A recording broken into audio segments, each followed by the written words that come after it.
Welcome to Indiana Sports Beat Radio. So for the thousands in attendance and the millions watching around the world.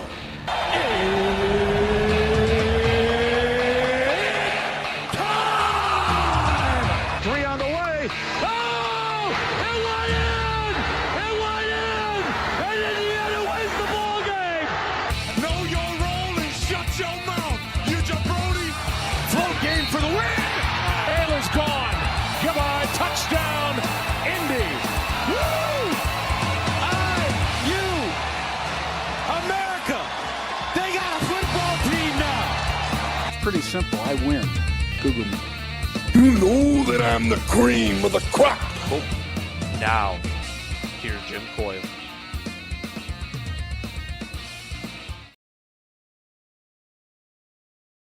Radio coming to you on this glorious Friday. Glad to have you along, as no matter where or how you're listening on one of our great radio station affiliates like 97.7 ESPN, the Ref, always the right call in Evansville, Southwest Indiana, and up in the region on the voice of the region, 1230 a.m., 104.7 FM WJOB, and in Fort Wayne on Fort Wayne's only sports station, 1380 The Fan.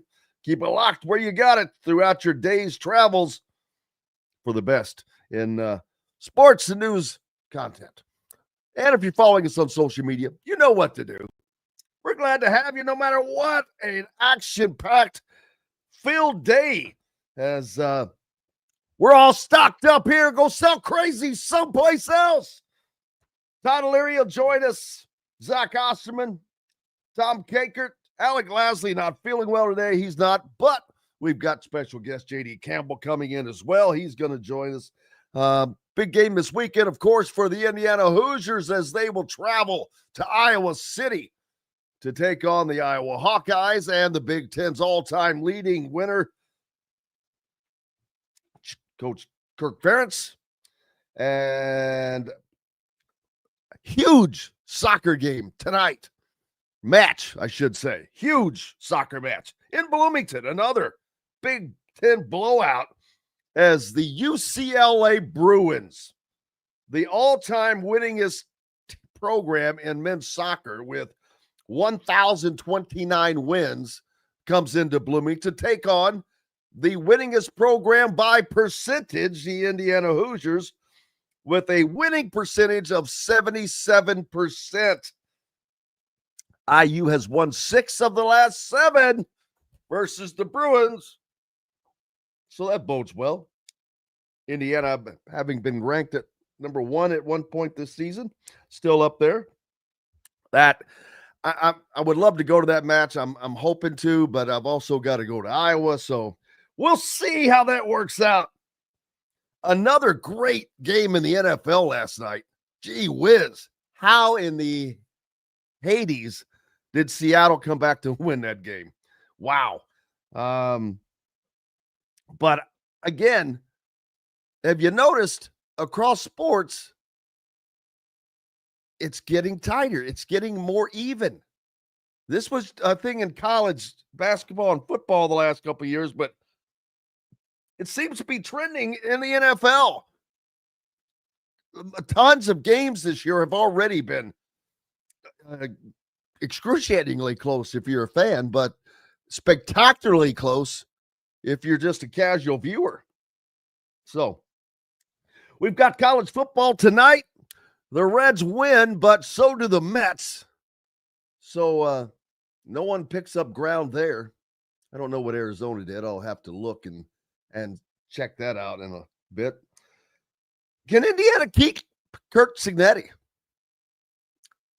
You know, they're going to come looking. And a program like Florida, can they come up with, I don't know, $12 million a year? That's probably what it would take, I think. The NCAA has now ruled former G League Ignite player Leary eligible to play Division I basketball at Santa Clara. His agent, Tom Ramasar told ESPN. Darling becomes the first player to obtain NCAA eligibility after playing professionally in the G League, where he spent the past 2 seasons. He will enter college as a junior with 2 years of eligibility remaining. Wow. I just don't even know what to say to that. I don't even know how to respond there. And if anybody was worried about Lewis Moore getting his eligibility, what, are you kidding me? You can go play in Europe professionally football and probably still remain eligible. I don't even know what to say there, man. They're just cutting it all loose. Ryder Cup, there you go. Gritty got it going. The Ryder Cup underway.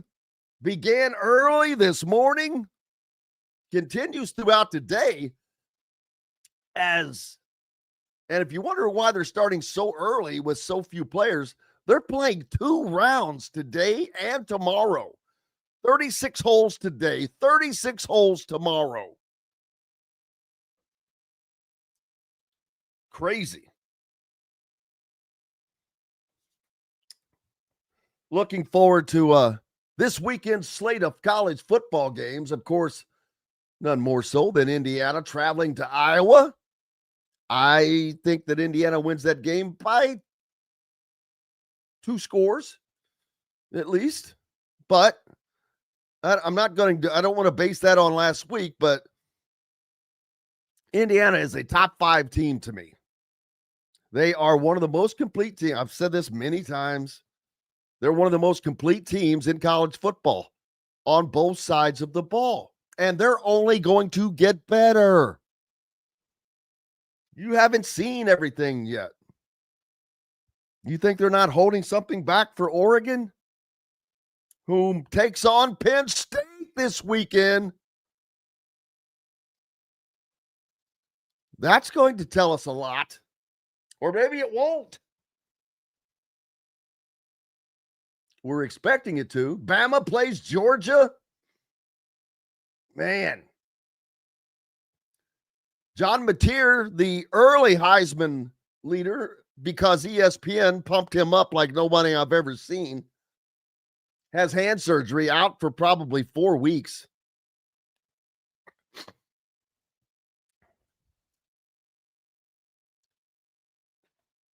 We'll see how that goes. We shall see. Lots of great games on the docket. Don't forget to get your picks in for the college pick'ems, for the ISB pick'ems. I've gotten mine in already. Did not want to let that sit idly by. Let's see. The Big Ten matchups this weekend. Well, actually, let's go over the Big 12 first. TCU, Arizona State. Josh Hoover, our friend Josh Hoover. Can he lead the Horned Frogs to the CFP? We'll see. Houston at Oregon State. Those are both tonight. So there's some viewing for you tonight if you want to check out Josh Hoover and the Horned Frogs. Then other Big 12 games this weekend. Cincinnati's at Kansas. Utah goes to West Virginia after a tough loss last week. Arizona is at number 14, Arizona State. BYU, number 25, at Colorado. Prime time.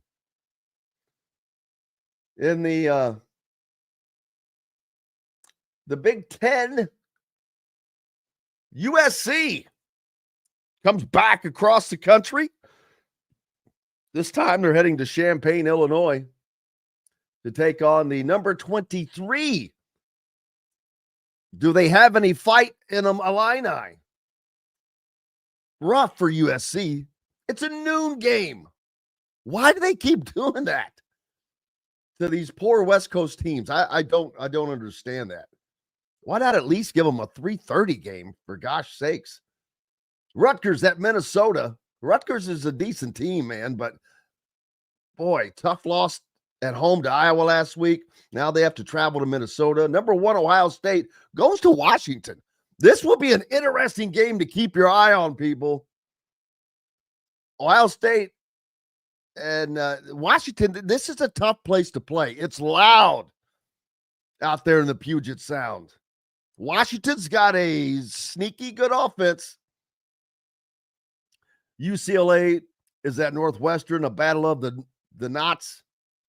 Mentioned Oregon at Penn State, and of course, the Indiana Hoosiers travel to Iowa City to take on the Hawkeyes. So there's everybody else is off this week. Well, that's right. Leary says the Pac-12 schools knew what they were getting into when they joined the Big Ten with no special treatments. Boy, they are definitely not getting them. No question about that. Baseball, I mentioned the Reds won, but so did the Mets. So no movement there. Therefore, Arizona cannot move up either. Everything stays the status quo with, 3 games left? JD will be with us here at the top of the hour. And we'll squeeze a little baseball talk in, I'm quite certain. Matter of fact, why don't I just go ahead and take an early break? And we'll do that now. Glad to have you along on this fantastic Friday. We're back with more from Indiana Sports Beat Radio right after these messages. Andy Moore Honda is Bloomington's #1 Honda dealer for a reason. Buy a new Honda and get a 3-month break from car payments. That's right, no payments for 90 days. That includes the all-new, all-electric Honda Prologue, and you get it for just 0.9% financing.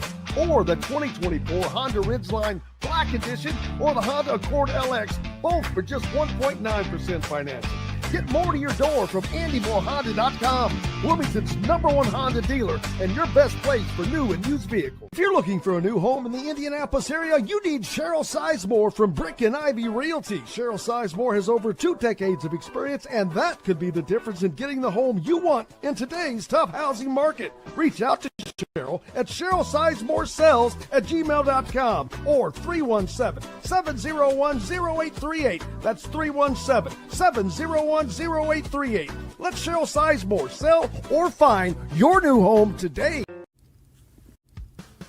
Huddle up, football fans. Tailgate season is here, and nobody gets you ready for game day like Academy Sports and Outdoors. Swing by your local Academy store or shop online at academy.com to find everything you need, from grills to jerseys and more.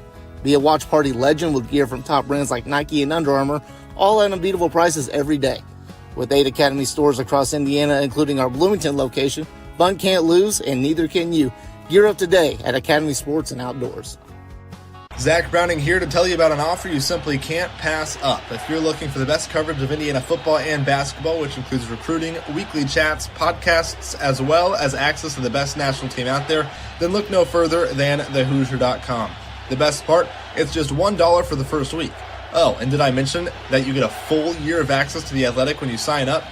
You can't beat the coverage, and you can't beat the deal. So head over to thehoosier.com today and sign up for just $1. It'll be the best decision you ever made.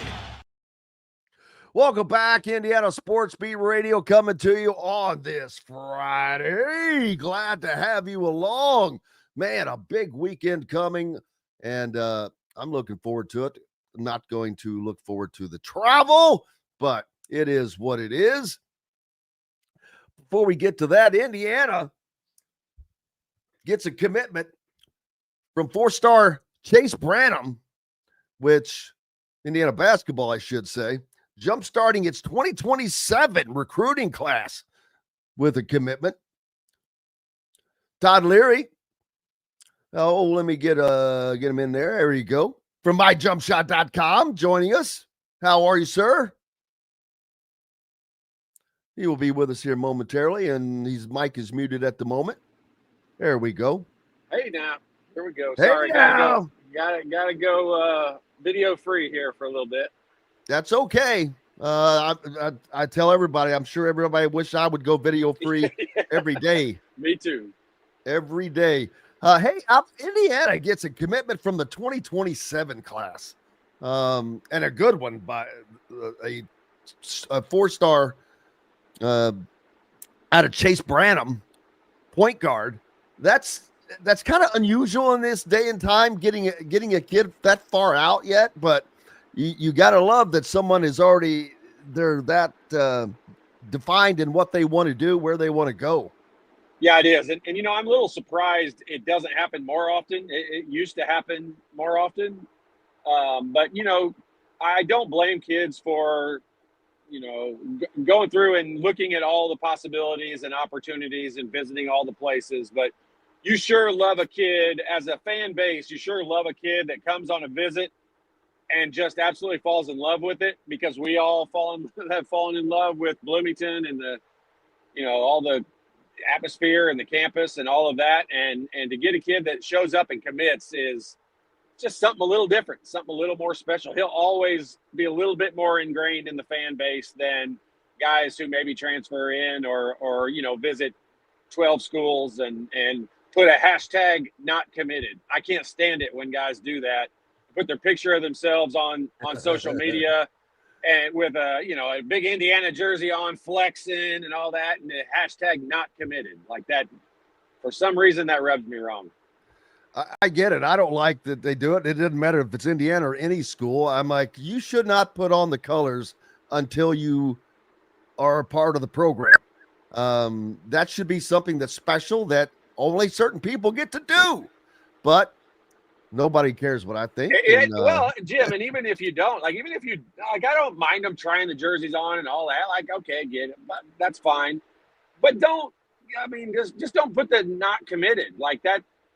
That sticks with you for a long time. Like that in my brain, that image of a player with that not committed sign sticks with them. They're not 100% bought in, and that. I've been there. I've lived that. And if you go there and you're not 100% committed, I hate to be this brash about it, but I almost would rather them not come. Yeah. Hey, no problem with that. Well, no problem with that with Chase Branham, as I said early, 2027 commit and commits to Indiana over Iowa, Tennessee, and other quality programs. He committed during his official visit over the weekend, which got fired up after that Illinois stomping, I guess.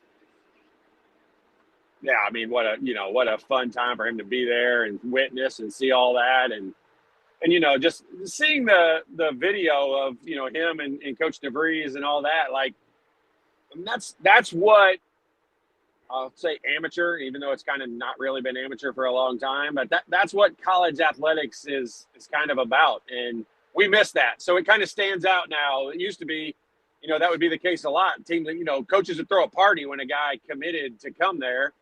I remember the day Alan Henderson, we were at practice, and the day Alan Henderson committed and coming to Indiana, Coach Knight sent us all to Zagreb's for dinner. We stopped practice, sent us to Zagreb's, and we were, it was a fun day. And I kind of missed that side of it. Wow. That's amazing. Yeah. Man, I didn't know anything got him that fired up. He did not get that fired up very often. And, that was 1 year after missing out on Montross. Montross was the year before that. We didn't get him. I gave it my best effort. Sorry, Indiana fans. I did everything I could. But, Allen was that recruit. He was that dude that you send the team to Zagreb's for, because he was that uber talented. Well, no doubt about that, but it was surrounded by a bunch of those as well. But the good old days. Well, Indiana's kind of trending in that direction, but not in the direction of the NCAA, who I'm sure you saw this, Todd, but they have now ruled a former G League player to have eligibility to play NCAA Division I basketball. Yeah, you know what? Right now, and can you blame them? Like, the NCAA is just trying to avoid lawsuits. They're sitting in a position where, they can get sued for anything right now. And so I think they're just kind of sitting back, trying to do anything they can to not put themselves in a courtroom. And so, it's all of it's weird and unfortunate and doesn't make a lot of sense. And some guys that do get waivers and get to play, and some guys that don't. Like, the money used to be the thing. If you've taken money, that was why overseas players a lot, because European players or guys that play overseas, they start getting paid sometimes in the 6th, 7th, 8th grade. And so that eliminated them from NCAA eligibility. Well, that's obviously not the case anymore. So this is not really a whole lot different than that. And I probably would expect to see more guys along those lines. Absolutely. Got a little special guest sneaking in as well. JD Campbell sliding in with us. He wanted to say hi to Todd, and I don't know if JD, if you can hear me. I can hear you. And Perfect. Todd, it's been a long time. I think the last time we saw each other was in Fresh Time. Yep, I think you're right. But yeah, hey, great to see or hear from you. We're both going video free here. I like it. Nobody wants to see either of us, but I certainly like hearing from you. Well, yeah, you putting all the pressure on my ugly face. Yep. Nothing ugly about it. But no, Todd, just hope everything's going well for you. We share a lot of the same sentiments. But again, you always have to evolve, and that's part of today's,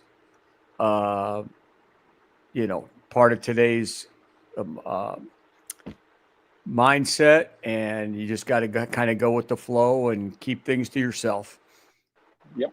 Yeah, and you've been through all that, JD, as former SID at Indiana. You've seen it go from all kinds of different directions, and you probably heard me mention a second ago that the NCAA has now ruled a former G League player to have Division I eligibility, and I'm like, okay, where the hell is he going to stop? I saw Rick Pitino put out a tweet yesterday. He said, forget who the player was, but he said, I've got dibs on somebody who's in the NBA. So probably LeBron. LeBron's got all his eligibility left, so it's probably LeBron. There you go. I didn't think about that one. That's true. Oh my.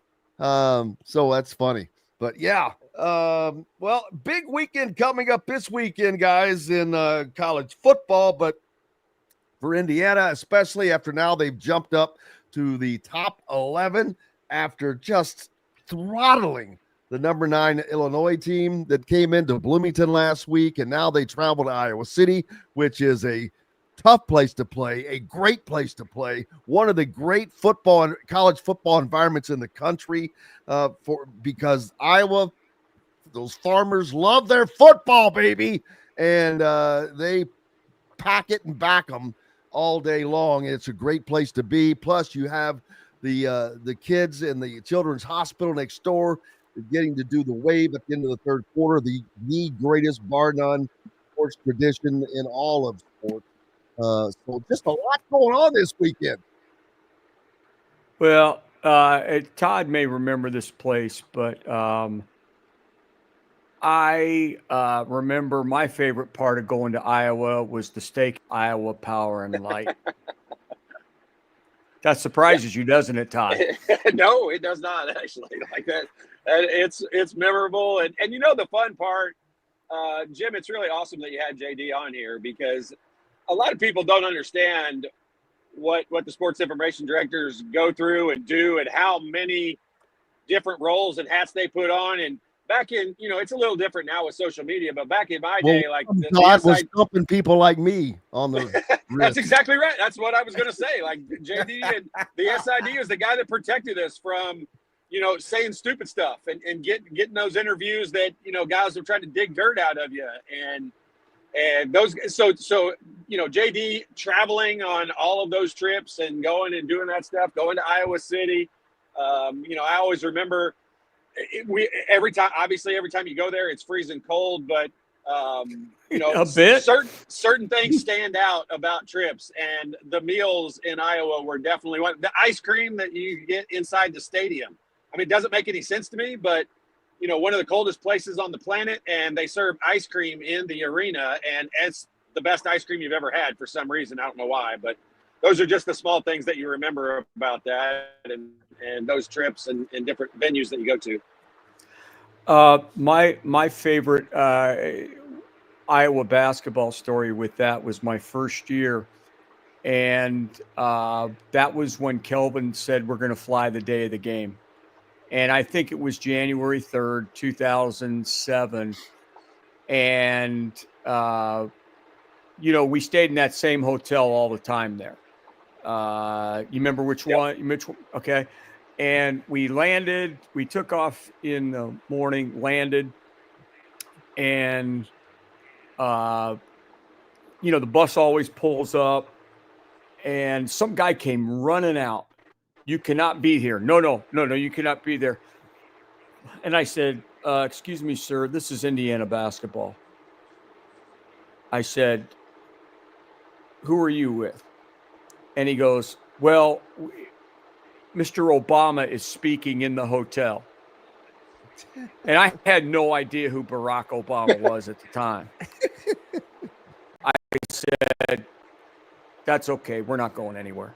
And we get all, but I had no idea who he was. And then I think we won the game. We were heavily favored. And I think, didn't they have a bunch of threes that just, toward the end that made it close? I don't know if you remember, Todd, but that was my first Big Ten game. I do not remember. I'm old now. I don't remember a lot of that stuff in that regard. But those different. The funniest part of what you said was we stayed at the same hotel. Like Coach Knight was the biggest creature of habit on the planet. I'm not sure we ever stayed at a different hotel than whatever the original was we went to in a certain city. And heck, I could tell you the menu at that place we went to in Purdue all the time. That hotel in Wisconsin where you go down, you get on an elevator and go down from the lobby. Like, it's just weird, like all the weird things that go on. But yeah, we generally stayed, or almost always, if not 100% of the time, stayed in the same hotel every year that we traveled. Yeah, I can only imagine. I keep telling people like JD and Kit Klingelhofer, man, the books that could be written. Oh yeah. Just from what they have seen and not told, and boy, the stories. Trust me, people, they're there. I've said it from day one. The best book and the guy who would have the most stories on the planet is Tim Garl. Tim Garl. Yeah, yep. I knew you were going to say that. No doubt. Yeah, I would have to agree with you. He's been there through all of it. He crossed over generations, man. I mean, generations and decades of Indiana basketball. So you're not lying, but that'll never happen. Just like Kit will never write a book. JD will write his own book, though. I've been trying to get him to write a book. He's got all kinds of different things he can do. So, but I told you it's a quarter way done. Oh, that's it, man. Todd, where's Todd mentioned at? Where am I? Are we in it? That's about my first question today, always. Probably September 26th, 2027 might be my insert into it. Well, that'd be a good day to get That's in my there. contribution. Yeah. Vernon Maxwell is now Florida's leading scorer again. We're seeing so many changes with college athletics now. After he was involved in an NCAA investigation, they took all that stuff away. Well, now they've reinstated it, which I don't have a problem with. Should what's his name from USC get his Heisman back? Yeah, right. Reggie Bush. Right. Yeah. I mean, you go through all those things are, they're just weird and unfortunate. And I mean, I don't know. Like I think you can form opinions about those, and we don't know all the details. That's the hard part of these scenarios, is we can form an opinion about it, but unless you know all the little details of everything, which we are never going to know, we only form a judgment opinion, and whether you kind of like a guy or not as to whether, like the whole Pete Rose thing, like, shouldn't Pete Rose be in the Hall of Fame? Of course he should be in the Hall of Fame. Is he one of the best baseball players of all time? Should that not be the qualifier? Yeah. I mean, that to me, that's the case. But, I don't make those rules, and we just go by. I think Pete Rose probably has more notoriety off of not being in the Hall of Fame. That's a great analogy. Also saw that Sister Jean, Loyola's Sister Jean, announced her retirements. Finally, after what she'd been 180 years old. Man, she's been a great run, and what a great inspiration she was a few years ago. That was fun to see that. 106. She is seriously 106 and announced her retirement. That has to be one of the oldest retirement announcements in the history of retirement announcements. Jim, you never retire. Not too many people get to there, so yeah, probably.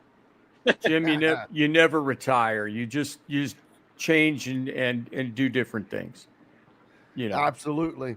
Hey, we've seen a buzz in the Heisman Trophy race too, which took a swing this week with two different things. First of all, Fernando Mendoza catapulted up as the betting favorite, and then John Mateer from Oklahoma has had hand surgery. He's going to be out for 4 weeks. He's out of the race. I don't care what Kirk Herbstreit says. I don't care how much he tries to promote an SEC guy, which is what he's been doing from the jump.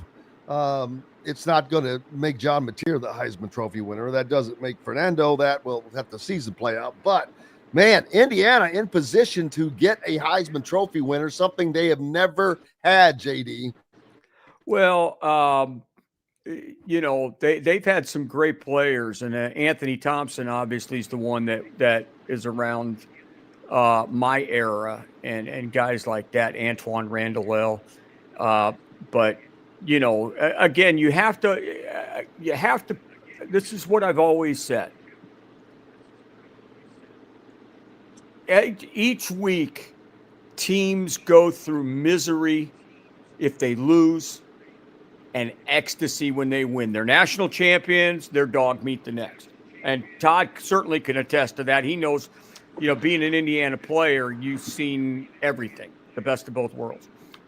And it's funny because when you get out there and, you know, we've already had, three head coaches fired in college football. And so I would just say the best thing you can do about it is not even do – well, in today's age, you know, you really it's about getting out there and hoping it sticks. But I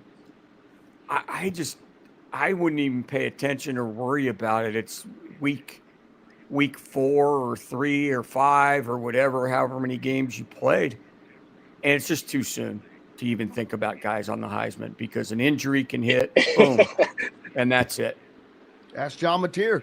And Jim, that's the SID side. That's the SID side right there. That's the guy who's tried to keep the media at arm's length all year long, and us in media people and fans want all the information and want to talk about it all we can. That's why I'm on the show every Friday.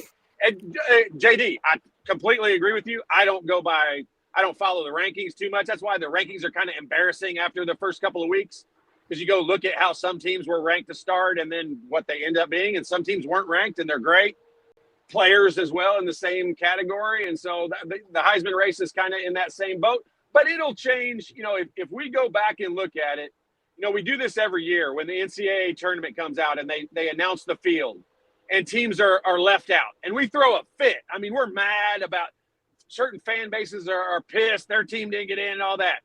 But as soon as the tournament starts, that's all gone. We don't remember. Like, I don't remember who we were mad about last year, and we were super mad. It was like Indiana State like a year ago or whatever. We were so mad they didn't make the tournament. As soon as the tournament started, we all forget about that or whatever. And that's the way this Heisman race will be.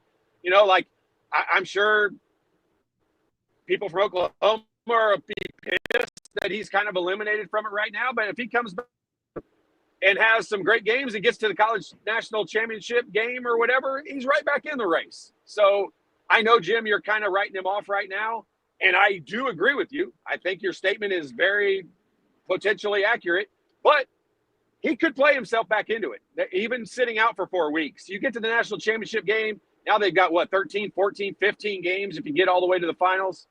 So he could play his way back into it, but it would take a very, very special performance to do that. Yeah, absolutely, and the being in the SEC certainly helps him, and having a mouthpiece like ESPN promote them. And I'm not saying John Mateer's not very good at what he does, but hey, you cannot crown people like they were trying to do.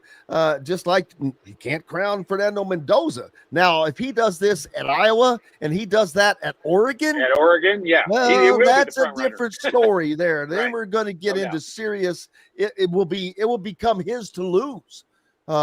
He can turn it into that, JD. Don't ever put that label on anybody. Yeah, Okay, I'm just saying, don't it is ever what it put is. that label on it. Well, it's his to lose, and then It's you know, SID talking. yeah. SID talking. Well, that's because we're the smartest people on the planet. Of course you are. I know that. We know that. We know that. You know, Absolutely. I mean, you got to sit there and like, okay, look, it's not even football season to me. All right, it's baseball season. See, it's baseball season. The best weekend of the year. I wouldn't even look at football when I was a kid until the World Series was over. So maybe the people that vote, maybe the people that think about different things, maybe they just ought to cool down and watch baseball at its finest, which, by the way, baseball is stronger probably than it's ever been since the strike in 94. Still needs a salary cap.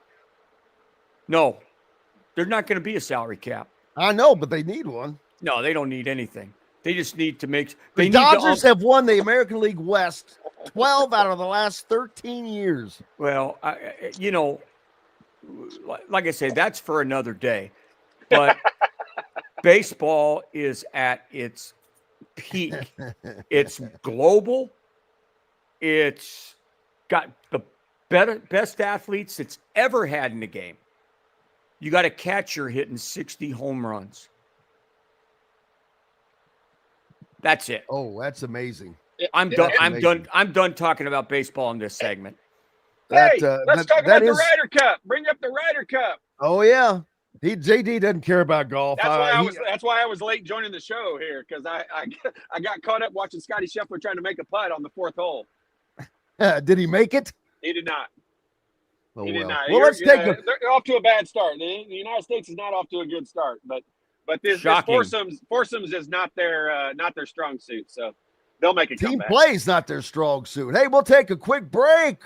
Indiana Sports Beat Radio. JD Campbell and Todd Leary with us right now. Back with plenty more right after these messages. Know a team or group needing a fundraiser? Boost Fundraising raises more money faster and offers the most unique and user-friendly online fundraiser in the nation. Your team receives personalized fundraising pages for each team member. Free team-branded promo gifts shipped to each donor. Boost Fundraising does it all. Sports teams, marching bands, charity causes, and community groups. Go to boostfundraising.com and be sure to enter the promo code COYLE, that's COYLE, to receive a discounted fundraiser. Whether it's a night out with the family, after work with colleagues, or catching the game with friends, Bubba's 33 is the place for you. Bubba's 33 offers a mouthwatering menu of selections that are all made from scratch every day. The portions are big, but the prices are small. And with over 50 big screen TVs, you'll never miss the big game. Bubba's 33, pizza, burgers, beer. Zach Browning here to tell you about an offer you simply can't pass up. If you're looking for the best coverage of Indiana football and basketball, which includes recruiting, weekly chats, podcasts, as well as access to the best national team out there, then look no further than thehoosier.com. The best part, it's just $1 for the first week. Oh, and did I mention that you get a full year of access to The Athletic when you sign up? You can't beat the coverage and you can't beat the deal. So head over to thehoosier.com today and sign up for just $1. It'll be the best decision you ever made. Huddle up, football fans. Tailgate season is here, and nobody gets you ready for game day like Academy Sports and Outdoors. Swing by your local Academy store or shop online at academy.com to find everything you need, from grills to jerseys and more. Be a watch party legend with gear from top brands like Nike and Under Armour, all at unbeatable prices every day. With 8 Academy stores across Indiana, including our Bloomington location, fun can't lose, and neither can you. Gear up today at Academy Sports and Outdoors. Welcome back. Indiana Sports Beat Radio coming to you on this Friday. I hope you're having a good one, ready for the great weekend ahead. Todd Leary is with us, former Indiana SID. Mr. Campbell is with us as well. I was just looking at the AP ballots, guys, and I'm sure you both know who Brett McMurphy is, one of the national writers. And I hate to give him grief, but do you know that he did not have Indiana football on his ballot until they beat Illinois? I find that to be just ridiculous, personally. I don't want to be redundant, but why does it matter? It does, because but it is. It's one of those things that if you don't, some people are like right on the bandwagon. Other people are like, okay, prove it to me. And so, especially now this time of year, you're going to have that. You're going to have that. They want to see a test, and so be it. Like I say, the polls. That's a great point. The polls don't. The polls do matter, I guess, but it's more about putting perception and maybe you think that it may put a perception in a football playoff committee member's head or something. Look, you keep rolling, and everyone's going to be waiting for you to stumble. And once you stumble, then the haters hate. That's just what it is. But don't get on a guy. Don't get on a reporter or anybody for leaving somebody off the ballot. Coaches. Back in the day, where's the fun in that, JD? Daggone it. Do you know back in the day? Let's say like 70s and 80s. They had the coaches poll. You know what I'm talking about? The coaches poll. Oh yeah, it's still around. Yeah, coaches weren't the ones who were voting. It was the SIDs. No, I was going to say it's probably you or a manager, or maybe Todd was putting the votes in. And so just get off it. Yeah, but I will say this. I'll say this about it though. When you look at when someone has a good or a bad experience with anything in general, but let's take with a trip to a university, like let's just say Iowa, for example. We talked about that earlier on a trip to Iowa. They had great food. That trip to me was fun because they had great food. Maybe that sports writer had a bad trip to Bloomington. Maybe he doesn't maybe Cignetti told him to FO someday. We don't know, but there's probably a reason why you're in that you get it. But at some point, his job and his reputation become on the line, and you've got to be able to back up why or why not you put a team in the rankings or you don't put them in the rankings. And so it doesn't matter in the long run. Look, I'll tell you this from a player's perspective. If you're sitting around looking at the rankings, you're not 100% focused on your job and what you're supposed to get done. And so all of the rankings and all of the voting and all of that stuff is for us. It's for the fans. It's for the media people. It's for those of us that make a living doing that. It's for the sports information director. It's for all of that. But the players and the coaches, that stuff doesn't really matter. And I think Cignetti follows it, or at least talks about it. He probably just talks about it more because I think all coaches really kind of follow it. But at the end of the day, that's for us. That's for us to argue about and bring that. Would you be bringing that guy's name up if he had Indiana in the rankings? No. So he kind of did his job in getting you to talk about him by not putting him in the rankings. Think about it that way. Well, I'll go back at you and say, look, okay, these things are the fans. Well, trying to tell a kid not to have a social media account or to not look at the first thing the kids do is go to their phone and they look and see who texts them. Maybe they go to, because they know. I always said, narrow your awareness. So let me ask you this, JD. Let me ask you this. Okay. Do you think Peyton Manning and Tom Brady did that? Yes. I think you're wrong. I don't think they did. No, I guarantee. Look, those guys are the most brilliant guys in the world. If they didn't look at it, they had somebody who did. And that person. That I agree with. But they were laser focused on what they had to accomplish. It did not affect their daily preparation and what they worked on and what they did. That's my opinion. No, but the person who was responsible for it knew the right time and the wrong time to let them know about something. And it's like you know this in sports as well. You want to be slighted. You do. As a coach, you want to be slighted because you're going to use it as motivation to your team. And I think Illinois came in here last week thinking, okay, we're the ones. And I think they just keep your mouth shut.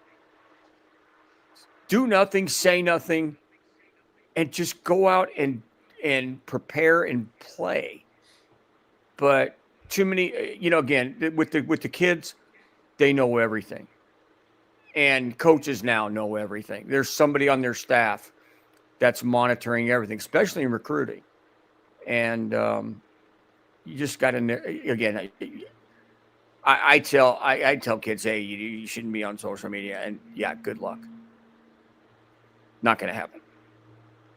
Heather Dinich of ESPN is another former IU grad. She's not a big fan of IU football. She has not shown much, I don't want to say support, but just doesn't seems to be more of an SEC person, which probably goes back to being an employee of ESPN. And that's sad that's kind of where we are. I mentioned earlier that Kirk Herbstreit was pumping up John Mateer from the first snap of the season, it seemed like, because he was the SEC's best hope at that time. And I was like, man, why are you doing that? But hey, it's where his paycheck comes from. But man, that's the one thing I don't like about how we've had this division with the ESPN and the SEC, ACC, Fox, with the Big 10 and Big 12. I don't think Fox does it as badly, to be honest with you. And I've seen other people comment to that effect. I don't like it. And I think that some people see through that, but a lot of people don't. I think it just mirrors the same thing that you see covering the regular world. You have certain media outlets that favor certain agendas. And again, I all that stuff's just boring to me. It's all boring, but that's just what happens. And when you're a partner with somebody in that, you're going to have some people have your back, and then other times they're not. Toddrick, I know you saw the Indiana shellacking of Illinois last week. What were your thoughts as that thing rolled out? Well, my biggest takeaway was what an incredible atmosphere the whole place was. Like, not talking about the team, not talking about how they played, which was awesome and incredible. The atmosphere was electric. And, my better half, Jessica, is from the saw SEC. you guys walking by there as I was coming in. She's from Georgia. She grew up going to Georgia games. And so that's the bar that she has. And she was wowed by how awesome the atmosphere and crowd. It was an incredible night in general. The game was great. I mean, I'm not even talking so far about how awesome the team played. All three phases of the game were awesome and incredible. I mean, it was just one of those terrific games and atmospheres that I'm so glad I was there and got to be a part of, because I don't think you can explain to someone that wasn't there how cool it was. Oh, the noise was unbelievable. Yeah. And I didn't get to hear it. JD, the one thing I always complain about, and I shouldn't, but at the IU football press box, it's like a tomb. You cannot hear a single thing from the outside. And I know the intention is so writers are not interrupted or whatnot, but I wish we could just get a taste of what that noise is like, because last week was unbelievable and I should have stepped outside, but I was too into covering the game and didn't do that. But I saw a video on it and I'm like, holy smokes, it's never ever been like that. And the fans were ramped up for that contest, and boy, did they get paid off big time. But it was incredible. It's nothing like Indiana has ever seen on the football field. Well, because I'm a cantankerous ogre today, this is what I'm going to tell you. And this is what I'd say to anyone that asks me about that. I do understand radio wanting the windows open. But if your only seat in a football stadium, like mine most of the time, is in a press box, and the NFL press boxes are great because they're all open air. They're all open. You hear everything.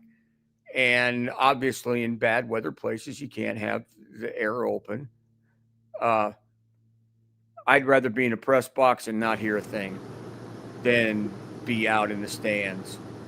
And again, my own personal thing, when I went to the Lions game 2 weeks ago, the first thing I texted my wife, we need earplugs, because it was that high. Now, You are cantankerous today. Damn. That's not, look, I'm as calm. I'm kidding. No, I don't mind that. I don't mind that. I'm just saying I'm going to always defend the perspective that, I'm not going to say anything bad about anybody or anything, but I'm just. Oh no, I'm just saying I don't go to games anymore. I don't go to games. I only go. I work 25, 30 college basketball games a year. I only went to. God, did I even go? I don't even know if I went to I did. I went to one Tigers game, and I just don't like going as a fan, man. Not when I can have four things right around me, because now I'm technologically savvy, and I can watch four things at once with TV, computer, phone. So well, Jim, I'll give you the flip side of that. I sat in a suite for a game, and I sat out in the stands for a game. And I can tell you, I love the suite because of the food and because I can get to the bathroom really quick. But there is nothing like the atmosphere of being out with the fans. Like, it was so much more fun this Illinois game when I sat in the stands and everybody's going nuts. We're high-fiving people I've never seen before and will never see again. That's the fun, exciting part of it. I get JD's side. I'm old. I'm the, like, I feel it.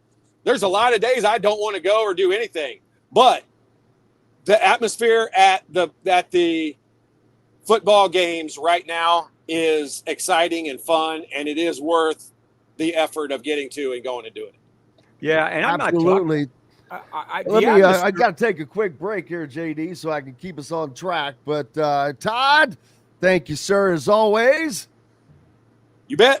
See you next week. Appreciate you, buddy. Take care, Todd. Enjoy it. See you, buddy. We've got JD Campbell with us. He'll stick around. We're back with more. Zach Osterman joins us next. Jeffrey the Greek will be on later as well. Man, it is a full action-packed day.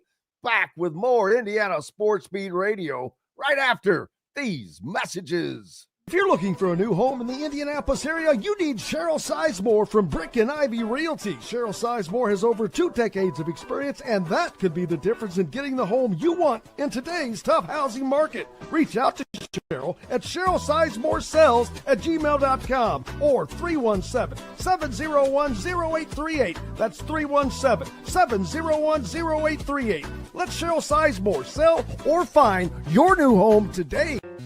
When it comes to apparel and promotions, Freethink has you covered, literally, whether it's 24 or 200 shirts for sports leagues, businesses, or groups. Freethink Apparel and Promotions can also create your very own merchandising store. Freethink Apparel and Promotions did it for Indiana Sports Beat Radio, and they can do it for you. Whether it's screen printing, embroidery, digital printing, promotional products, vehicle wraps, or anything else under the promotional line. See what Freethink Apparel and Promotions can do for you at freethinkapparel.com.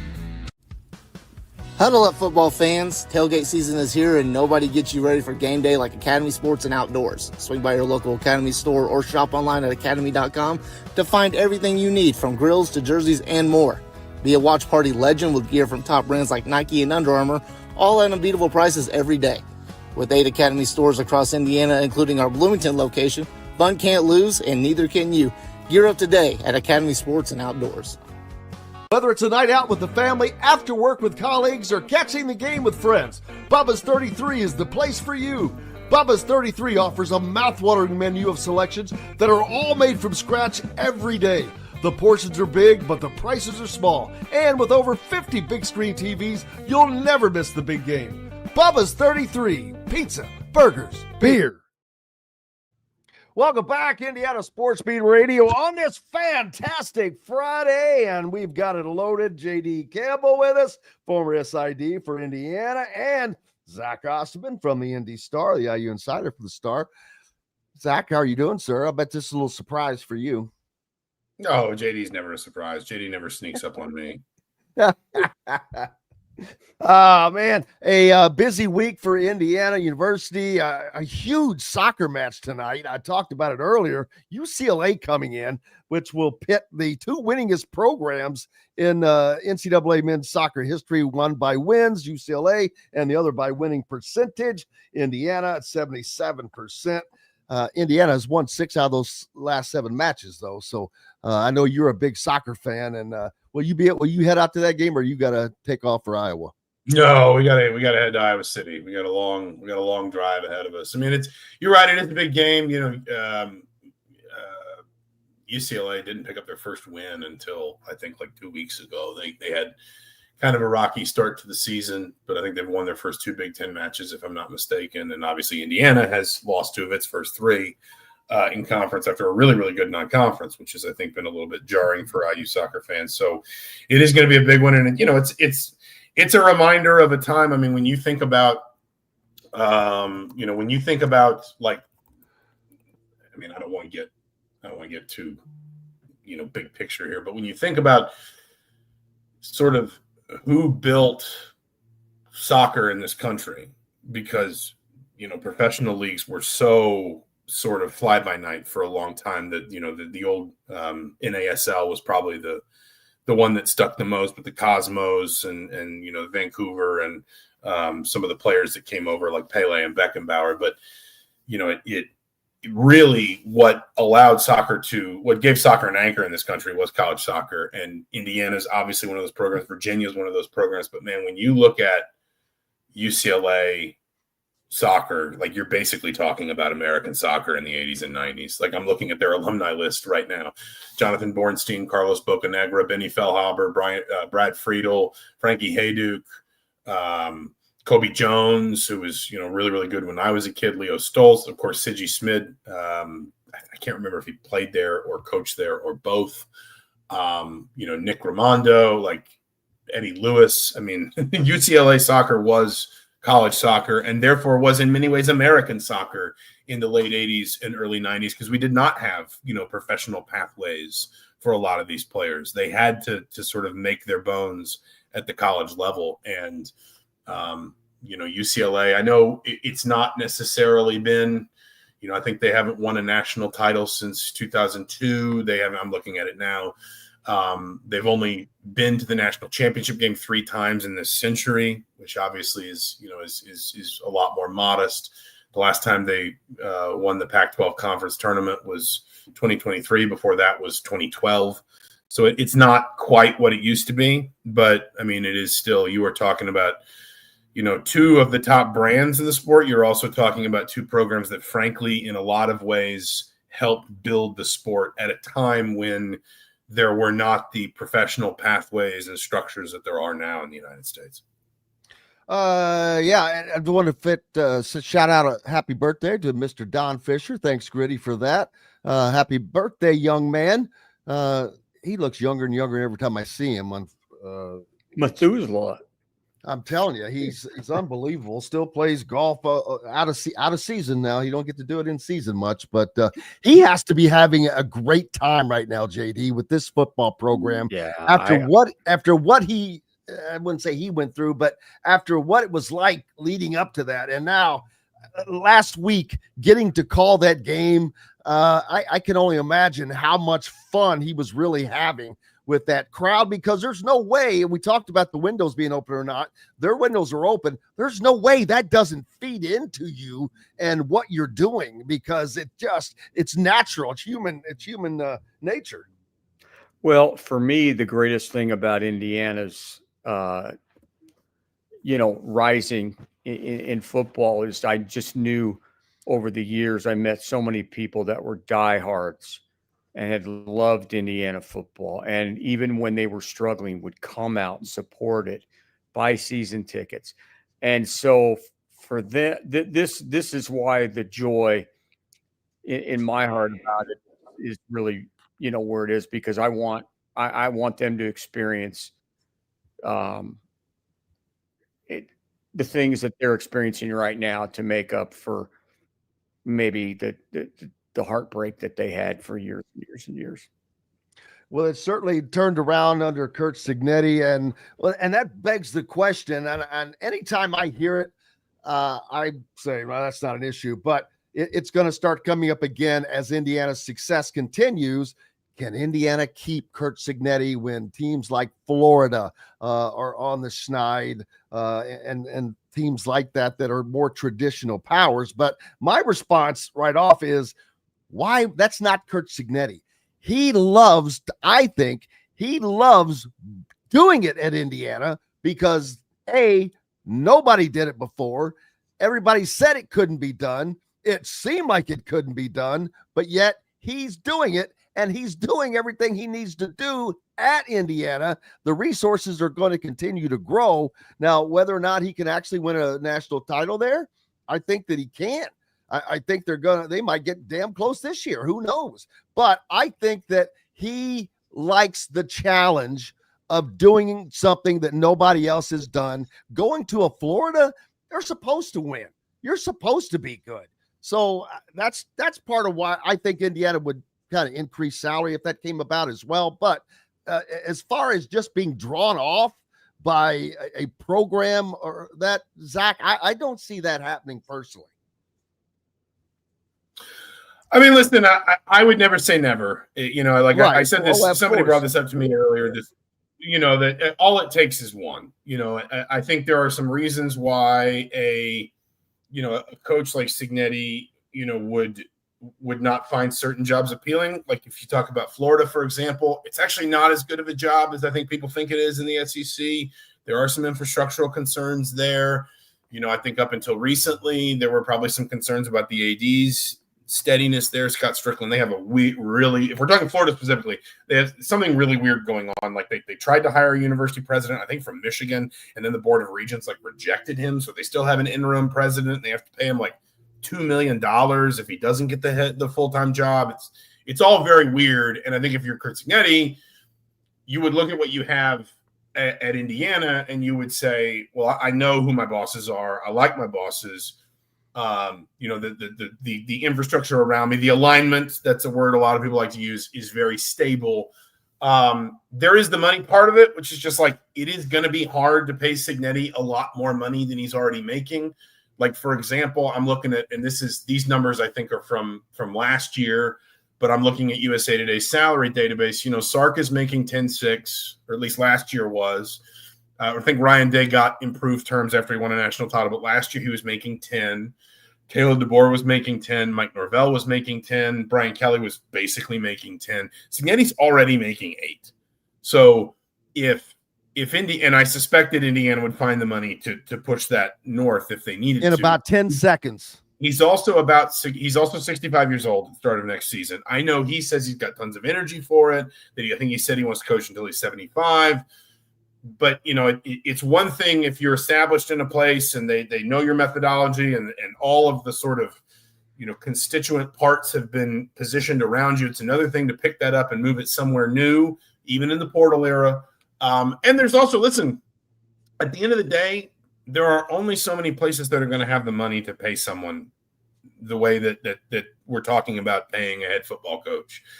And that is going to be, if you look at this list of the highest paid, and Cignetti makes 8 right now, which last year would have put him just behind Brent Venables. So he would have been the 16th highest paid coach in the country if he was making that a year ago. If you look at the 15 ahead of him, only one of them is not in the Big Ten or the SEC. That's Mike Norvell at Florida State. So number one, I think we all can see a change is coming at Florida. I'm more skeptical of the idea of Alabama. Certainly now Oklahoma feels like it's moving off the table. Of course, you can always, it seems like we'll have the perpetual James Franklin question. If an SEC job opens, can he be lured away? I think a lot of people expect Florida to start with Lane Kiffin. There are some ready-made American Conference coaches that I think would make really good SEC coaches, beginning with John Sumrall, who I heard someone once describe him as basically raised in a test tube to be an SEC head football coach. So I'm not like Cignetti's going to show up on some of these lists. And like I said, all it takes is one. All it takes is one school that puts the resources in front of him and says, sorry, Fred, I know 75 is not old. It might be old for the demands of being a college football coach. That puts the resources in front of him and the opportunity and everything. But as things stand right now, I think Indiana's in a good place to convince Cignetti to stick around. And to your point, I think what certainly he's realizing is, and he loves the phrase no self-imposed limitations. I think what he's realizing is there are few, if any, limitations to what he can achieve here because of how much the calculus around how you win in college football has changed in the last 5-10 years. JD, any comments to that? Pete Carroll. Yeah, I mean, I'm not saying I'm not talking about him going to the NFL. I'm talking about, I think coaches are coaching longer and longer, and others are retiring earlier and earlier. It's just a matter of your own perspective. I think that there's more. I think there's probably more longevity in the NFL where you just have less to deal with, and like that.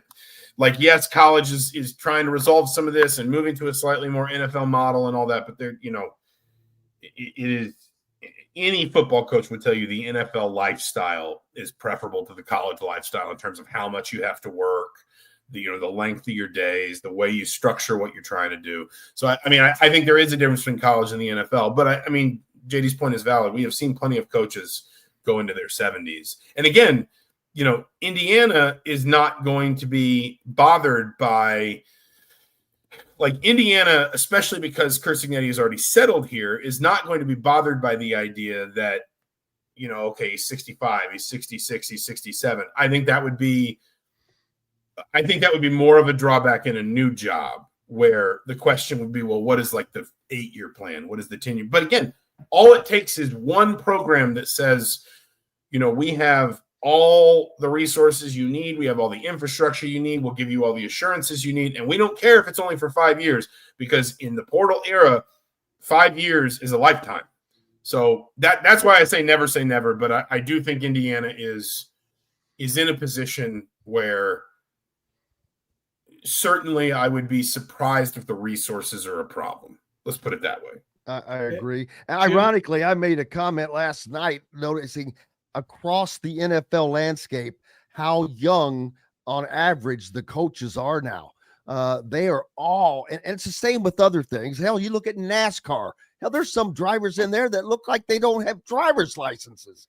But there's been such a youth movement in a lot of things, but in one place there's not. And I think that is still college football. JD, go ahead. I was just going to say, I don't think I don't know him. I've never spoken to him. I don't know if I even know anybody on his staff other than Jeff and Greg. But the one thing I do know is that over the years, there are a lot of coaches that they may see, they may look at the menu and say, wow, that prime rib looks good. Of course, I bring up prime rib. And then are you hungry? Then they get and then you find out, well, it's a 3-day-old cut. It doesn't look like it did on the menu. And that's very prevalent. You always have buyer's remorse. That's what I'm talking about when like the money is not what coaches want anymore because they're making more. They know they're making more than they'll ever need. And I mean, we've seen coaches, particularly coaches that are in, maybe a little bit of trouble job security wise, take pay cuts so some of that money can go into their roster because they understand that like it doesn't matter if I'm making $6 million or $7 million or $8 million if I can't go get players. Like Mike Gundy is a great example. Whatever you think of Mike Gundy did things at Oklahoma State that people probably did not, even the widest-eyed Oklahoma State fans probably did not believe possible. He had them on the doorstep of a national championship game. That's not what that program's built for. Mike Gundy didn't get dumb. Mike Gundy couldn't get players. And Why was that though? They had T. Boone Pickens money, man. Well, I think Have you been to what Stillwater? you're starting to see is that people have figured out, and by people I mean donors, have figured out that they can basically just choke off a coaching tenure, that they can just say, we're going to close the checkbook until we make a change. And, let's be really frank about this. In the cold light of hindsight, that is sort of what happened to Tom Allen. There were complaints at the end of Tom Allen's tenure about there's not enough NIL investment here. There's not enough this. There's not enough that. Indiana had, I'm pretty confident in saying, about 3 times as much NIL money on the first day of Curt Cignetti's first regular season game, on the day of that FIU game for football, than they had the day Tom Allen was let go. But why is that? It's because the people that fund that effort believed in Curt Cignetti and therefore put their checkbooks where their belief was at a level that they just weren't going to do with Tom Allen. And I think there's a decent chance that's what happened with Mike Gundy. But my point is, it's not about how much you pay your coaches anymore, because your coaches know they're going to make at the level we're talking about more money than they'll ever need. And their buyouts are going to be eye-watering, and they're going to get, even if they get fired, they're going to get taken care of just as much as if they were still working. What they need to be successful is the infrastructure. What they need to be successful is confidence that their working relationship with their AD, with their president, with their collective head, with their boosters is going to be very positive. They need assurances that they're going to be able to staff and retain the way they need to. They need assurances that the right amount of time and effort is being put into expanding their pool of resources. They need assurances that they're not going to get swept into university politics. That's why I bring up the Florida thing. Like, it's weird there right now, and I'm not saying they can't get a good coach because of it, but I don't think people appreciate that what's going on at Florida is going to be a question that Scott Strickland is going to have to answer to an agent, if not a head coaching candidate. At minimum, it is going to be something he's going to have to deal with when he goes to whoever his top target is and says, what do I have to do to get you to take this job? Indiana, I suspect Curt Cignetti feels that Indiana doesn't have a lot of that a lot of the headaches are off the table, that the resources are good. I'm sure he would say they could be better, but they're good. Who was it? I can't remember who it was, but it surprised me. It was a school that was reported this week to be putting it was a Power 4 school, and it's bothering me now that I can't remember who, reported to be putting about $13.5 million into revenue of its revenue sharing budget into football. Indiana's putting 15.5. So, Indiana's even being competitive with other football programs in how it's splitting up its rev share. I think Curt Cignetti would look at a lot of the infrastructure here and say, it's good. And I know it, and I'm comfortable with it. And he would certainly say, I've amassed the political power now to be able to get more of what I want, to be able to call my own shot more often. And so when I'm rambling, I'm sorry, but when JD talks about that stuff, it's not about just the coach getting a bigger contract anymore. These coaches know they're going to get paid $8, $9, $10, $12 million annually if they're coaching at the level that we're talking about. It is them saying, do I have the confidence in the alignment with the people that I'm working with? And do I have confidence in the infrastructure, that the infrastructure I'm going to need to be successful is there? Because let's be real, that infrastructure is a lot more straightforward than it used to be. Do you have money to get players? Absolutely. Zach Osterman from the Indy Star, the Insider. Make sure you're giving him a follow and being a subscriber. Keep the local papers alive. Zach, we will see you in Iowa City, my friend. Sounds good. Good to see you, JD. Go Braves. One more weekend. Yeah, he's got it on, baby. New Oh, shirt. man, I got both these guys. You're killing me. My Reds are This stinking is a up. comfortable driving shirt. That's the best. Yeah. We've got more coming up. Jeffrey the Greek joins us next right after these messages. The ISC Sports Network is your home for sports content across the Hoosier State.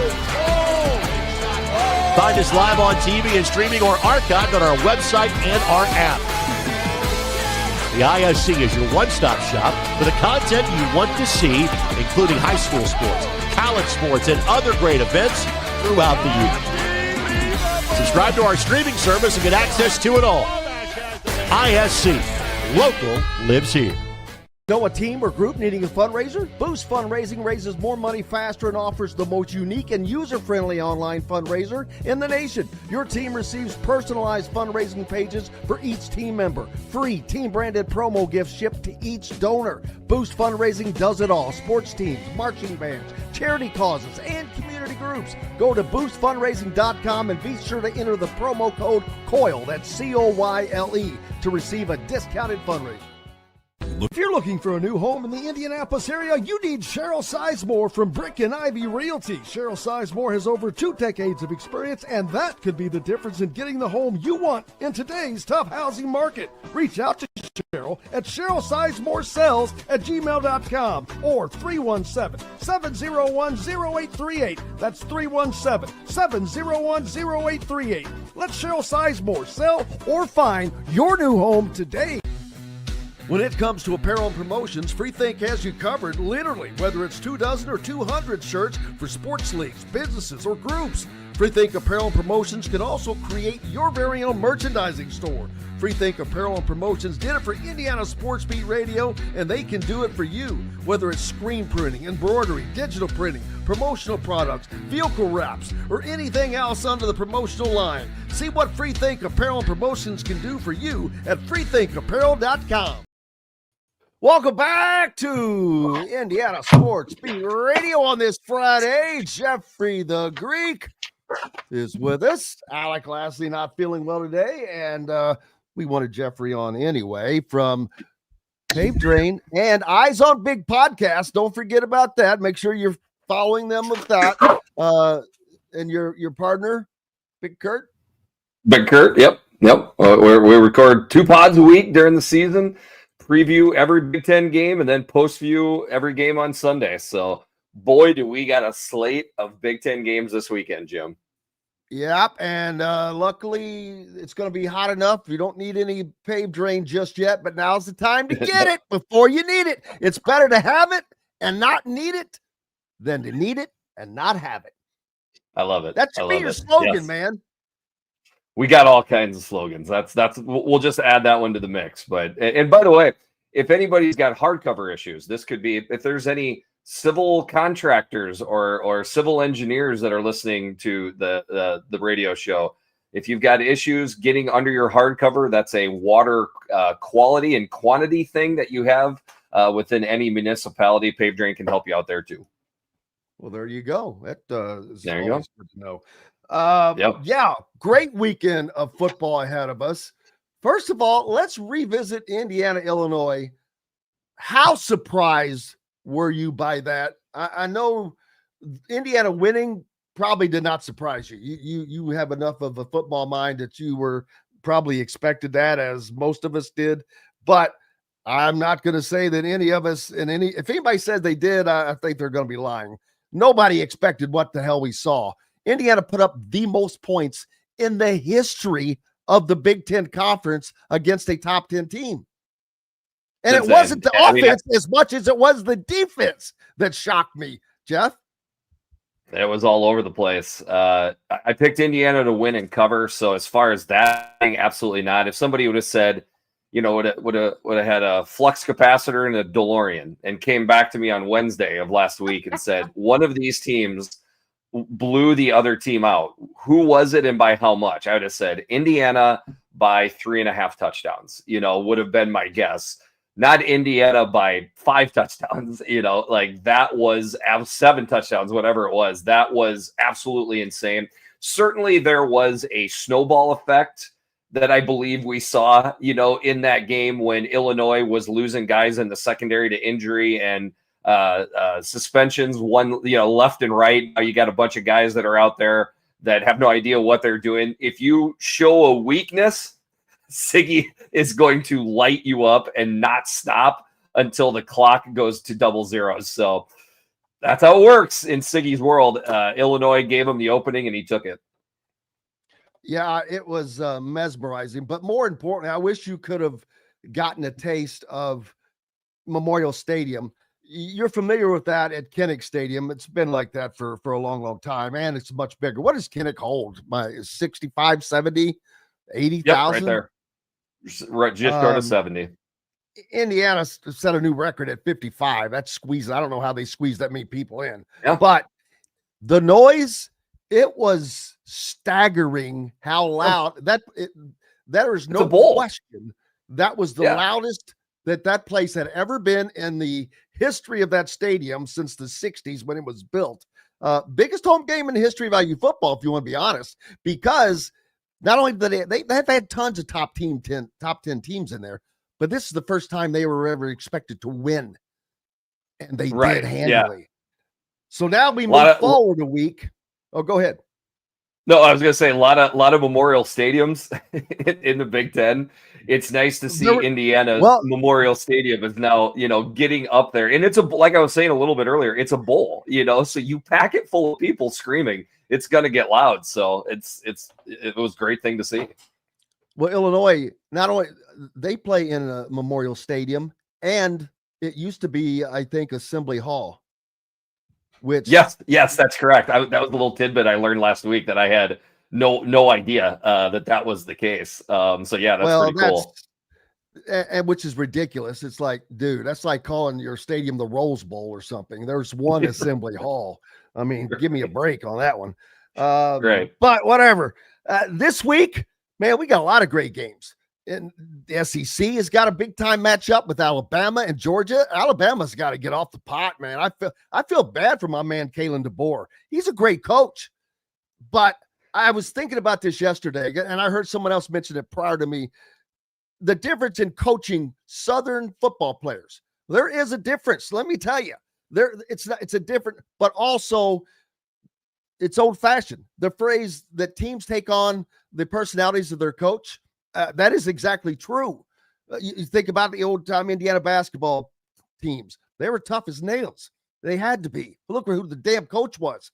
Curt Cignetti has had that impact on the Indiana football team. They have that swagger. They have that confidence. They have that chip on their shoulder, and they play to be perfect. They play to minimize mistakes and to just hurt you. And they've been doing a pretty good job of that.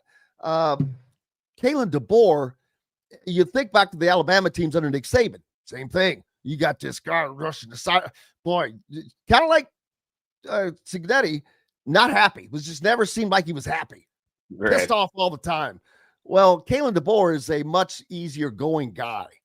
And I wonder if that is just not sparking a fire with these Southern football players who need, back when you and I played, you got coached kind of hard. And right. But I never thought a thing about it. It was how you expected it. Normal. If it wasn't there, you would be like, I remember our senior year in high school, they didn't take it as hard on us, and we were all talking about it a lot. We were expecting it, and it didn't come, and we ended up 5 that year. Yeah, I think one of the huge differences. I don't forget stuff, man. Trust me, I don't forget anything like that.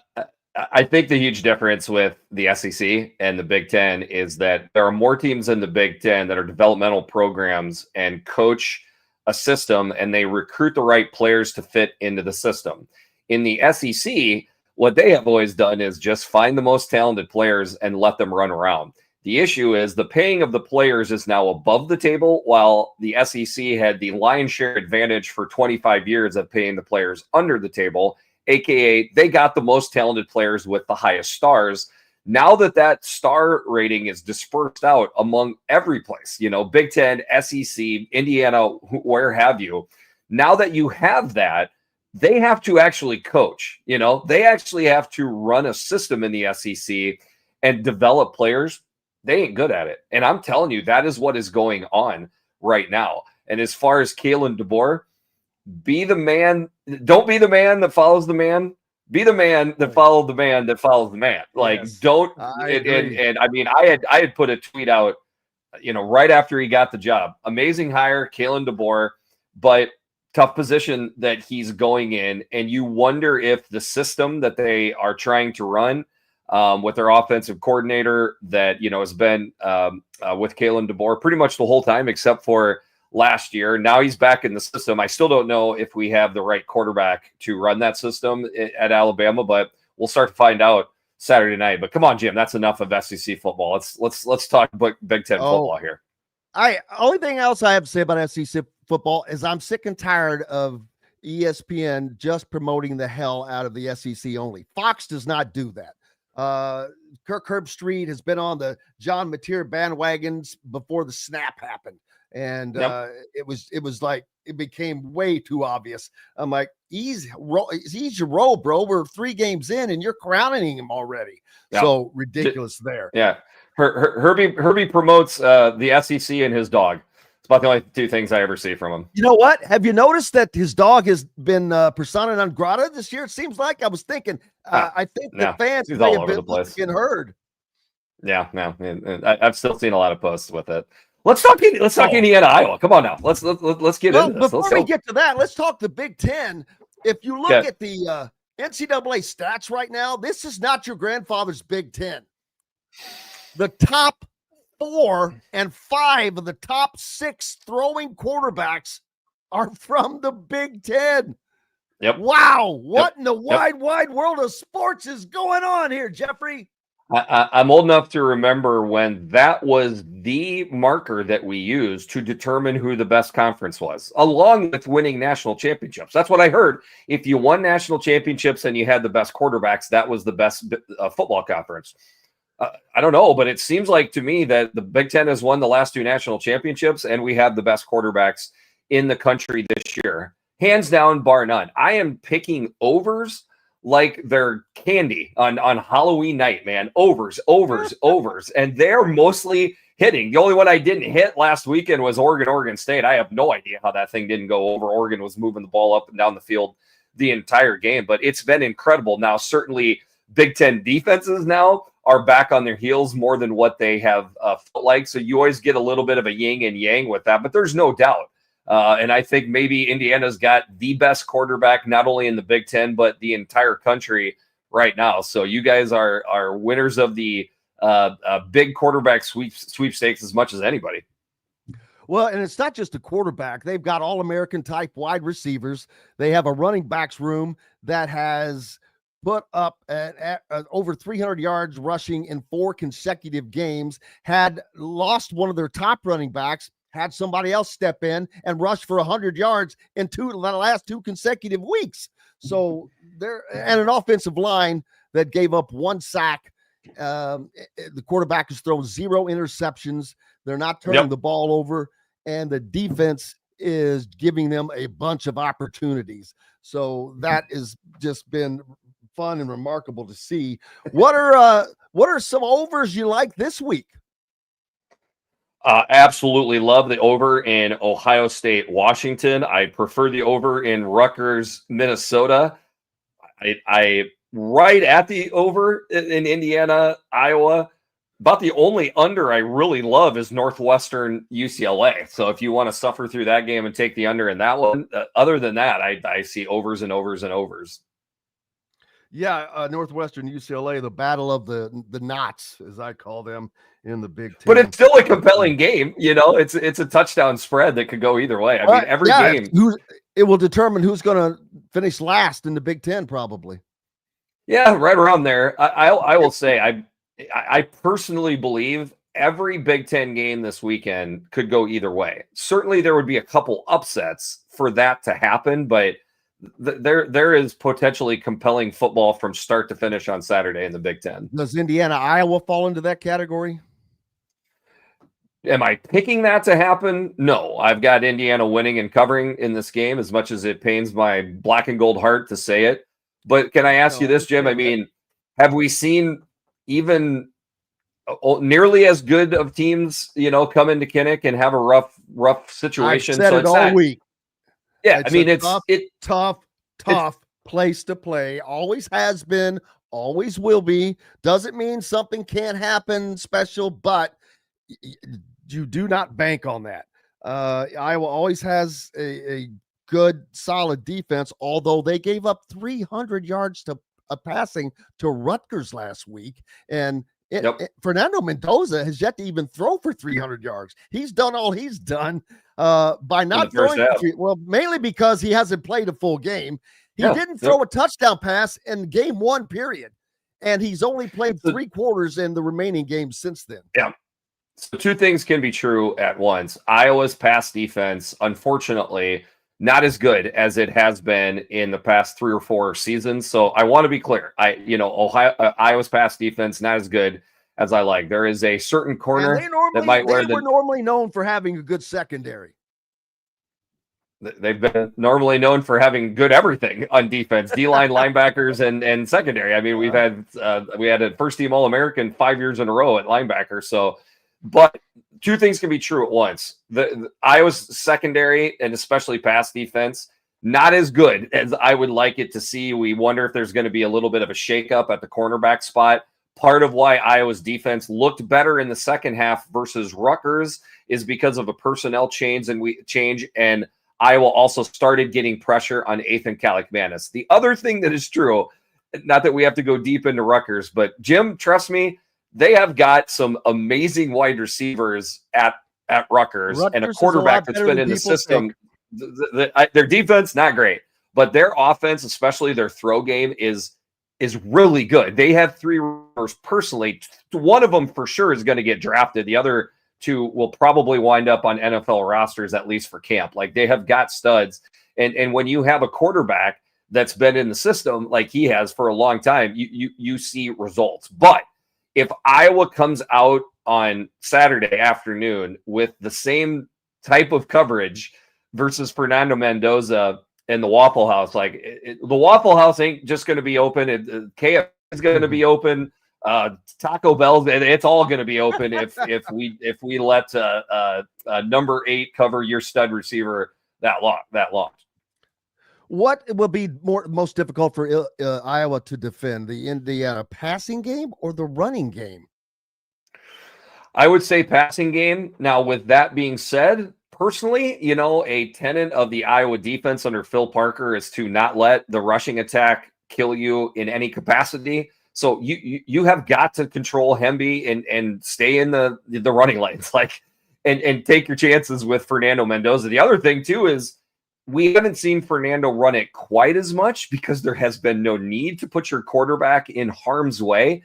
But that's another thing Fernando Mendoza brings to the table is his rushing attack. So that's what scares me. Maybe as much as anything is you think you got everything covered up. He takes the ball and runs around the edge. As far as the question we just got, can Iowa get pressure with 4? I don't think so. I mean, can they get a push with 4? Sure. Can they get home consistently with 4? Unfortunately, I don't think so. The good part of Iowa's D-line is that we have 7 to 8 guys that we can rotate through that I feel really good about. Unfortunately, none of those 7 or 8 or 9 guys are elite. We don't have a pass rusher that is going to keep Siggy up at night as far as scheming against. It comes in waves, but when we had some success and things looked much better in the second half versus Rutgers, we were bringing a 5th guy. Yeah. So what is Iowa going to have to do? Because for one thing, I thought when they brought in this quarterback from South Dakota State that they were going to be throwing the ball a lot more. I think it picked up a little bit last week, but that was maybe because it was Rutgers. But it hasn't been what I thought.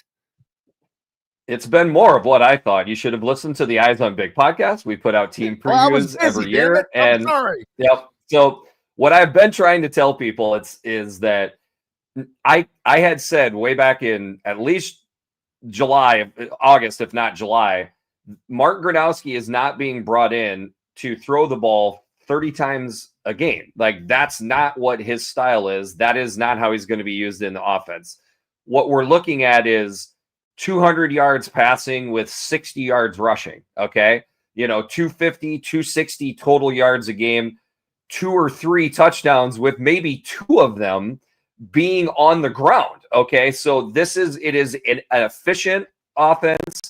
I have been joking that Mark Gronowski is essentially middle-class man's Tim Tebow. Okay. He's a physical guy. He's nifty. But if you think he's going to be this fluid, passer that sits back there and picks apart the middle of the defense. That's not what Gronowski is.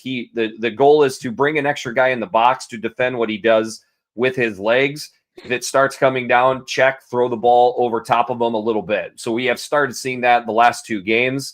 Unfortunately, it took a game or 2 to get that going, but this is obviously a huge step up for Iowa over the previous 2 games versus Albany and the Rutgers defense with Indiana. So it helps that it's coming at home, but this is the best defense that Iowa's faced all year for sure. What your final prediction?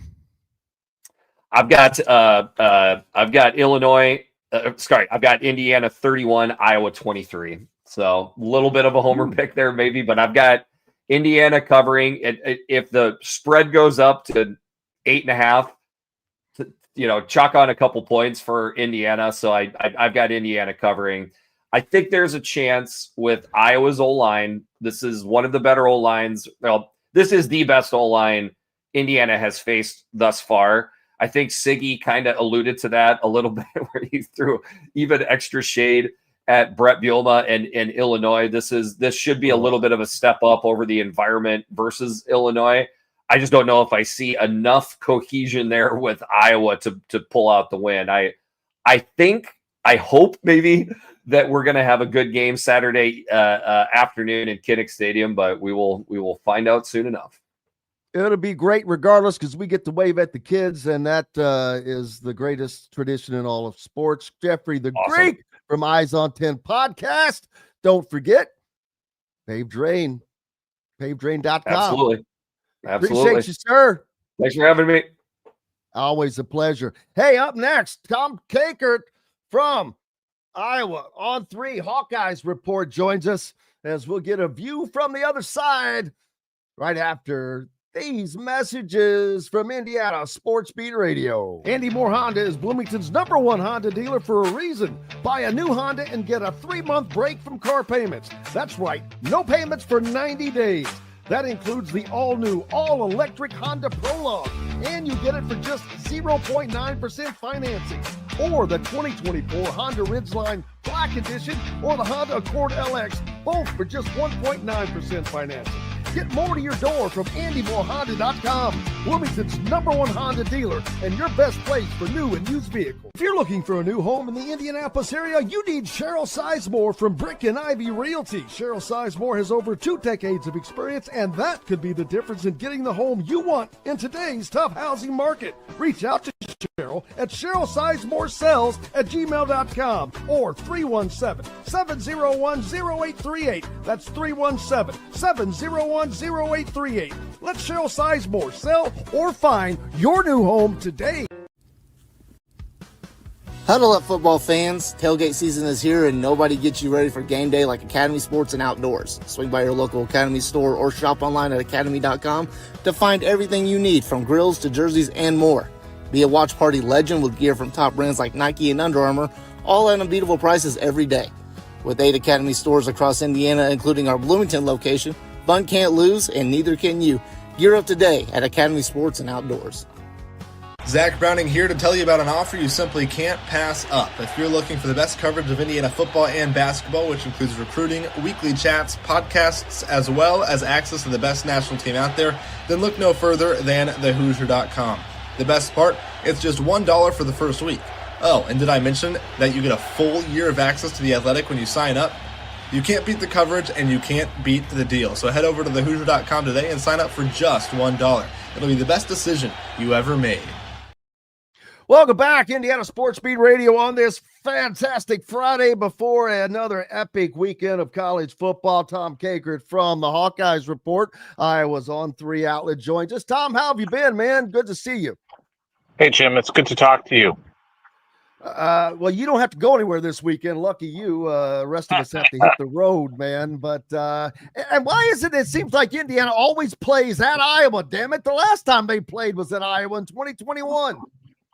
Yeah, I can remember a lot of trips to Bloomington too, and over the years. But yeah, when they had the East and the West, we just didn't get to see you guys all that often. So it'll be nice, but I'm not sure Iowa fans are going to love the result. We'll see what happens. But after watching Indiana last week and seeing what Coach Cignetti's done at Indiana, it's pretty frightening. Well, the last time that Indiana headed to Iowa City was with a lot of expectations then. I trust me, I remember, and watched the wind go out of those sails very quickly as Iowa jumped out to a 14-0 lead, shocking Indiana fans when they had Michael Penix. But I think this is a little bit different situation. Indiana is playing amazingly, as you pointed out, but not just on one side of the ball. They're doing very well on both sides, allowing less than 100 yards rushing. They've got the most tackles for loss in the country. They had 7 sacks last week. Offensively, we know what's going on there with Fernando Mendoza and the running game, which has been amazing at 300-plus yards rushing for 4 straight games. What is Iowa going to have to do to win this game? I think it's twofold, and it starts up front both ways. I think the defense has to stop the run. I was at the stats yesterday when I was writing up my game preview, and the run. I thought Iowa was doing well running for 200 a game. And I look at Indiana, and they're chugging up 300 yards, and it's 3-4 different backs that are doing all the damage. And it's not like you've got to stop one guy. You got to stop a lot of guys, and I think that's a key. And if Iowa's going to have any shot at winning this game, they're going to have to run the football. They're just going to have to be really effective.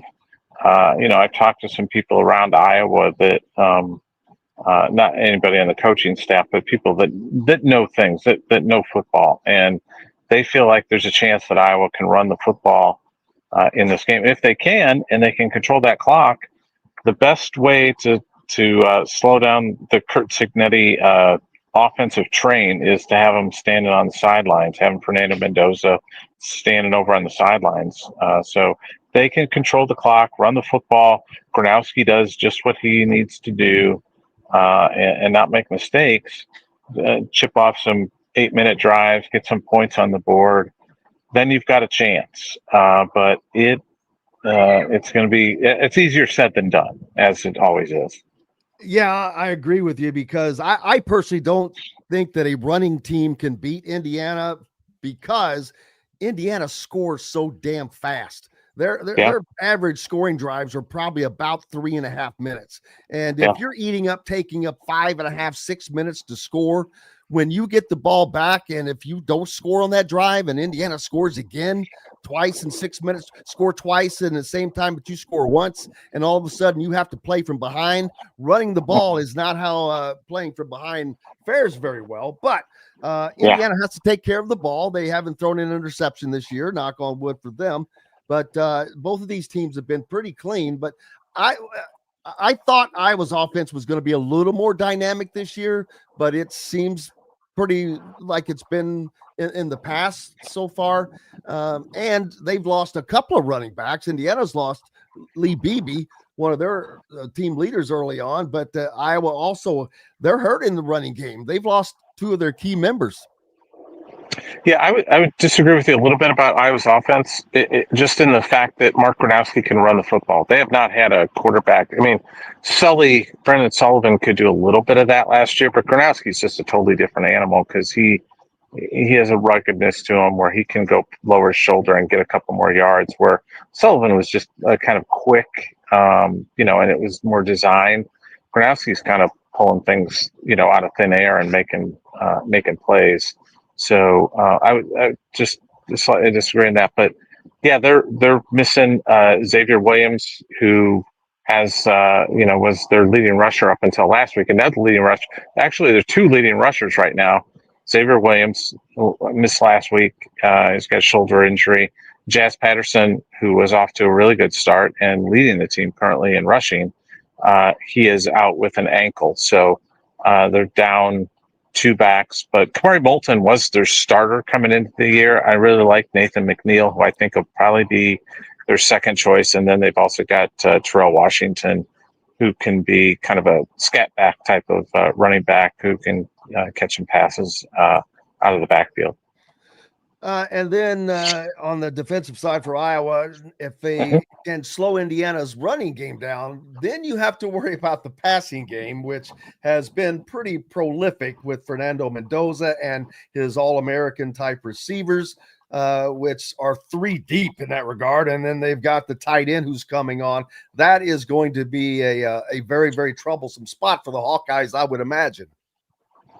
Yeah, trying to slow down that Indiana air attack is going to be a problem. And you look back to last week when Rutgers threw for 330 yards with the Ethan Kalikmanis and Strong and that whole group of receivers, and they're really talented from Rutgers, very talented 3 receiver set that they were running, and Kalikmanis was on point. But what Iowa did was in that first 3 drives, Rutgers scores, and then after that they only scored 1 other touchdown. So Phil Parker made some adjustments last week.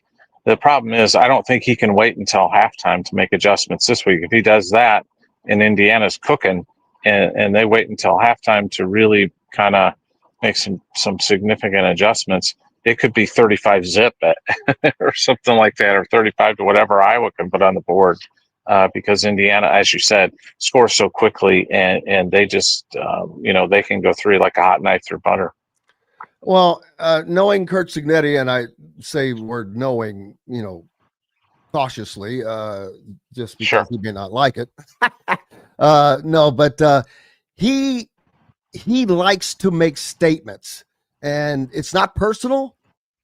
That's the thing. It's not personal, but I think he likes to make statements, mainly because Indiana takes a lot of shots.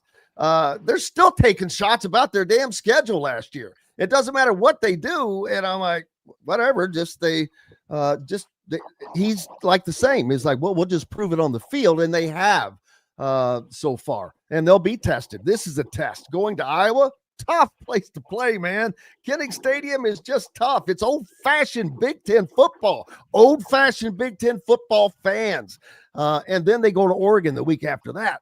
So, but he will want to have as resounding a win as possible, I would imagine, to further enlighten the rest of the world that Indiana is for real. Indiana is this year's Indiana again, but that's why they play the games. Yeah, I think he, just based on the few comments that I saw, he might have enjoyed putting up 63 on Mr. Bielema, who does like to kind of poke the bear a little bit sometimes. So I think Mr. Bielema was the head coach at Wisconsin back in 2010 when he hung 83 on the Indiana football team. Yes, he did. He hung 83 on them, and I remember when that Big Ten title game when Mr. Bielema put 70 on Nebraska too. So he's done that to people. So he should recognize game, as the kids would say. I've kind of dubbed Curt Cignetti Coach Bad Intentions, because he has bad intentions for whoever he's going up against. If he can drop the anvil on your head, he is going to drop the anvil on your head, and he doesn't feel bad about it, nor should he. I mean, Indiana has taken their fair share of hits from teams over the years. I know Iowa's put some big numbers on them in the past, so he's gonna. He should.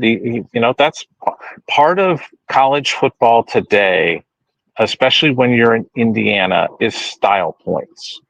And you got to put up style points when you can put up style points, especially on the road. No question. Well, we'll certainly get a chance to see that. If you're an Iowa fan, make sure you are a subscriber to the Hawkeye Report with the On3 outlet there. Tom, I can't thank you enough. Thanks, Jim. We'll see you over there. We'll see. Yes, sir. Tom Kakert from the Hawkeyes Report on 3 Outlet. Big thanks to everybody today. It was a crowded show, mostly to you guys. Hey, we're back tomorrow with the post-game show after Indiana, Iowa, with myself and Coach Griff. Make sure you tune in for that. Appreciate you guys. Enjoy the rest of your day. Until then, I'm Jim Coyle. I will see you on the radio. Thanks for listening to Indiana Sports Beat Radio. Be sure to subscribe to our YouTube page for more clips and team coverage of Indiana basketball, football, and more. You can also find full episodes and tons of other content on thehoosier.com. We'll see you next time for another edition of Indiana Sports Beat Radio.